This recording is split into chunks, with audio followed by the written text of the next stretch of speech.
من يوم الجمعة إلى الآخر আল্লাহ তাআলার অশেষ দয়া যে আল্লাহ সুবহানাহু ওয়া তাআলা আমাদেরকে বিভিন্ন কাজ থেকে ঝামেলা থেকে ফারাগাত করি আল্লাহ পাকের এক মহান হুকুম জুমাতুল রাকাত নামাজ মসজিদে আসিয়া পড়বার জন্য আমাদের সবাইকে আল্লাহ তাআলা একত্রিত করছেন। আল্লাহ তাআলা কোরআনে আমাদের ঘোষণা করছেন যে হে মানুষ, হে ঈমানওয়ালারা, হে মুমিন, যারা নাকি মুমিন তাদেরকে আল্লাহ তাআলা কইছে যে হে ঈমানওয়ালারা, যে সময় নাকি আল্লাহ তাআলার জিকিরের লাগিয়া, আল্লাহ তাআলারে স্মরণ করবার লাগিয়া, ইয়াদ করবার লাগিয়া মুয়াজ্জিনে আযান দেয়, সাথে সাথে তোমাদের যত যাবতীয় কাজ আছে, যত জরুরত আছে, প্রত্যেক জরুরত ফালায়া থইয়া মসজিদে থেকে দৌড়া যাও। আইতে যাইবারও কইছে না আল্লাহ তাআলা, কইছে যে ফাস আও মানে ধরো। আল্লাহ তাআলা কইছে যে দৌড়া যাও আল্লাহ তাআলারে মনে করবার লাগিয়া, আল্লাহ তাআলার ইবাদত করবার লাগিয়া। হাদিসের মধ্যে কইছে যারা নাকি মুফতি আছে তাদের কাছে জিজ্ঞাসা লইবা, যে হাদিসের মধ্যে কইছে যে আযানের পরে কেউ কোনো নিজস্ব কোনো কাম করছে তাহলে হারামের মতন হয়ে গেছে। নাউযুবিল্লাহ। এখন আযানের পরে আমরা তো নিজস্ব কাম করি, ইনশাআল্লাহ খুতবাও চলতেছে, আমরা কিছু চলে বোধ হয় ড্রাইভিং করতে পারি না। আযানের পরে ইনশাআল্লাহ তো নামাজ গেছে, সুন্নাত হইছে, এন্ডা ইনশাআল্লাহ খুতবাও চলতেছে, এন্ডা আমরা দাঁড়িয়ে কাম করতেছি। কইছে সাহাবারা যেমন আছে এরকম আছে যারা নাকি এই সময় নাকি আযান দিচ্ছে, আযানের লগে লগে যদি কোনো সময় কুদাল দিয়ে কুপ দিবার চাইছে, কুদাল ফাঁস দিয়ে ফেলছে, সামনে দেখছে না। আর আমরা ইনশাআল্লাহ যাইব, আযান দিচ্ছে একটু দেরি হইব, আধা ঘন্টা যাইব, খুতবা করবো, তেও তো যাই ফাইলাম অনেক ঘন্টা ইনশাআল্লাহ, খালি দৌড় ফাইরে লাইন খারুই। কিন্তু আল্লাহ তাআলা নিজে যে কইছে আমরা, এটা নবীর কথা না বা হাদিসের কোনো কথা না যে নবী থেকে আইছে, ডাইরেক্ট আল্লাহ থেকে আইছে। কইতাছে যদি আযানের পরে দেরি করো না, দৌড় ফাইরে মসজিদে যাইবে। মানে আমরা এটা উল্টা করতেছি।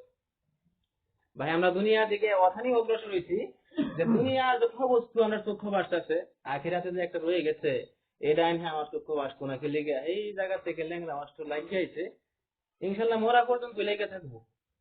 যখনই চেষ্টা করি আমরা সব সময় খালি দুনিয়া চোখের সামনে বাসায় রাখবো, আখিরাত মানে দিকই না বাসবার লেগিয়া।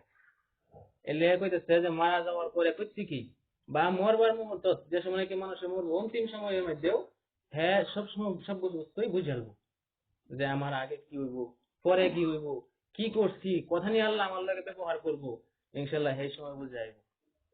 ওদিকে দুনিয়ার বস্তুরে, দুনিয়ার সময় আমরা যে হিসেবে ধরে রাখছি, আমরা তো ভাবছি সব কিছুই দুনিয়াতে আছে, আখিরাতে আল্লাহ তাআলা আমাদের কাছে আমার লাগে কিছু রাখছে না। বলো আল্লাহ সুবহানাহু ওয়া তাআলা মানুষের যে ওখানেই বলা হয়, কইতেছে দুনিয়ার মানুষের মধ্যে জিন, ইনসান, পোক, মাকড়, যত জীবজন্তু আছে, প্রত্যেকের মাঝে 1% শুধু খালি মহাব্বত বাইচা দিছে। ওখানে এক ফুলার সামনে, এক মা বাবার সামনে একের সন্তানের উপরে মারতে পারবো না, ফিরাইলবো। ভাই দয়া মায়া আছে না ফুলা হনে ফিল? যদি আমার ফুলা হনে কোনো শত্রু আক্রমণ করতেছে, তারা আমি বাঁচাইতাম না? বাঁচাইম। আল্লাহ তাআলা কইতেছে আমার ভালোবাসা থেকে আমি 1% ভালোবাসা পৃথিবীর মানুষের সমস্ত বস্তুরে বিলায় দিচ্ছি। সুবহানাল্লাহ। তে আমার কোথায় ভালোবাসা আছে? হে আল্লাহ তাআলা কোরআনের মধ্যে ধমকি দেহারে কইছে যে আফা হাসিবতুম আন্নামা খালাকনাকুম আবাসা, তোমরা কি মনে করো তোমাদের কি আমি অনর্থক বেকার সৃষ্টি করছি? সূরা কিয়ামার মধ্যে কইতাছে আয়াহসাবুল ইনসানু আন ইউতরাকা সুদা, তোমরা কি মনে করো তোমরা আমি এই ভাই ছাইরা দেম? ভাই আল্লাহ আনহার আমারে এই ভাই ছাইরা দিত না। হয় ঠিক আনহা আমার লগে অনেক শয়তানি হেল্প করতেছে দেখিয়া আল্লাহ তাআলা প্রত্যেকটা হুকুম রে আমরা ওখানে গভীর করে ভাবতাছি না। এলিগে দুনিয়া সব মহাবত আমার লগে আছে, শয়তান ইনশাআল্লাহ আমার লগে আছে, দুনিয়া সব বস্তু আমার সামনে ধরছে, আল্লাহরে ওখানে গুরুত্ব দিতেছি না। কিন্তু আনহা আমরা ইনশাআল্লাহ আল্লাহরে গুরুত্ব দেম লাগবো, কবর থেকে শুরু হইব। সূরা কোরআনের মধ্যে কইছে যে 50,000 বছরে একদিন হইব। সূরা আল লাম সাজার মধ্যে কইছে যে আলফাসানাতিম মিম্মা তাউদ্দুন, তোমাদের গণনা 1000 বছরে একদিন হইব। হাসরের ময়দানে তোমাদের গণনা 1000 বছরে একদিন হইব। সেই দিন মানুষে তোমরা কি করবা? আসমানের দৃশ্যগুলা দেখিয়া কইতেছে যে আল্লাহ তাআলা কইছে অজমি আশামসু ওয়াল কামার, সূর্য আর চন্দ্র আমি এক লগে উড়ায় দেব।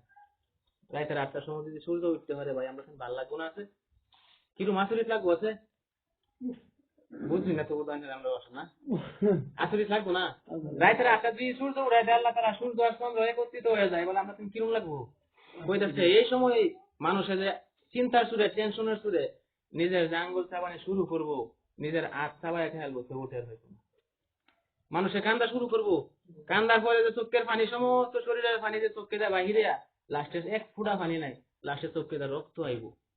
এই মানুষ ইনশাআল্লাহ আমরাই থাকতাম বুঝো না? অন্য নবীর উম্মতকে কইছে ওইদিকে দেখবেন আজকে কথা নিয়ে আফসোসের কথা, এই নূর মসজিদ একসময় ভালো একটা ঝাঁকজমক হয়ে গেছেন গা, 5 কামের মধ্যে জুড়ছে তো, হালকা তো জুড়ছে, জাম্মা তো ইনশাল্লাহ বাড়িছে, ওখানে ইনশাল্লাহ এই রিপোর্ট পাওয়া যায়, জাম্মা তো নাই, এই আশা করি বোধ হালকা তো জোয়া হালকা তাই কি হয়ে গেছে মাসিক দূর হয়েছে। আমরা হাক্কানি মসজিদের মধ্যে এন থেকে একটা আবদার রাখা গেছে, নূর মসজিদের মধ্যে একটু মেহনত করুন লাগবো। আর হ্যাঁ আমার ভাই দুনিয়া লয়ে যদি বই থাকি, আল্লাহ তালা যে আমরা সব কিছু দিচ্ছে, আল্লাহ রান্না আমার কিছু দেন লাগতো না, এটা বিনিময়ে আল্লাহ তালা আমাদের কাছে গেল তো না। গতিকে জান মার সময়ের বিরাট মূল্য আছে, এই মূল্যবান সময়টা মূল্যবান বস্তু মধ্যে দেখে আমরা লাগাইতাম। গতিকে জান মার সময় লিয়ে হারিয়া সময় কম, ইনশাল্লাহ আমরা তো সময় বুঝি না। এই যে মনে নামি সব হুজুরে ওয়াজ করতো, মানুষের ওখানে সব কিছু শুরু হয়েছে গা, সময়ও শুরু হয়েছে গা, যে কিনো টুকি মাথার দিলে চুল করে না, হানজাবি শুরু হয়েছে গা, ইন্না তো গোড়াতে রুটু হয়েছে গা, হানজাবি সারাই শর্ট, বর্তমান সময়ও শর্ট হয়ে গেছে গা। ওদিকে সময় নষ্ট করে লাভ নেই, বহুত মানুষ ইনশাল্লাহ বাজার টাজারে যায়, বহুত কাম আছে, আলোচনা তো শুনতে আছি। এই জান মাল সময় লিয়ে যে আল্লাহ রাস্তায় কমসে কম 3 দিন লাগে আমার লেগে কেটে কেটে আসে নাকি হই না ইনশাল্লাহ একদম জানলা বুগা সবে জানলা বুগা 4 জন একটা জমা কমসে কম দিন এনে তো তুলতে পারছি সামনে সপ্তাহ জমা থাকে একটা, সেই ইনশাল্লাহ সামনে সপ্তাহ জান মাল সময় লিয়ে সবই আল্লাহ রাস্তায় বাইরে যাবার লাগে, আল্লাহ তাআলা আমাদের সবাইকে তৌফিক দান করুন।